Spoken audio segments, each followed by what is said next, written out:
अस्सलाम वालेकुम वरहमतुल्लाहि वबरकातुहू व्यूअर्स, आज हम सूरह स्वाद की आयत नंबर 26 के मुश्किल वर्ड को तजवीद के साथ पढ़ना सीखेंगे।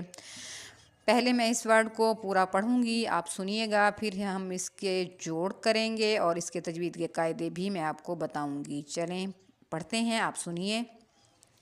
अऊज़ु बिल्लाहि मिनश शैतानिर रजीम। बिस्मिल्लाहिर्रहमानिर्रहीम। या दावूदु, कैसे पढ़ा मैंने? या दावूदु। अब जोड़ करते हैं। या खड़ी ज़बर या, दाल अलिफ ज़बर दा, या दा।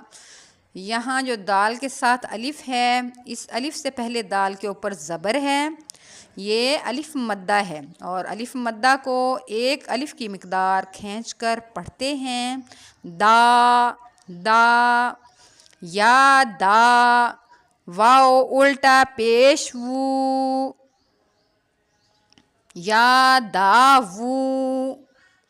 यहाँ उल्टा पेश है वाओ के ऊपर, इस उल्टा पेश को दो हरकत की मिक़दार पढ़ेंगे, दो हरकत के बराबर पढ़ेंगे।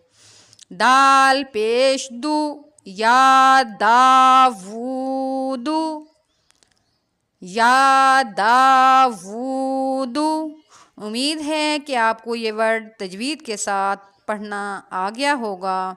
मेरी वीडियो को शेयर कीजिए ताकि दूसरे लोगों तक ये पहुंच सके और वो इस वर्ड की गलतियों से बच सकें और तजवीद के साथ उनको ये वर्ड पढ़ना आ जाए। और आपका शेयर करना इस वीडियो को आपके लिए सदका जारिया बने। जज़ाकल्लाह।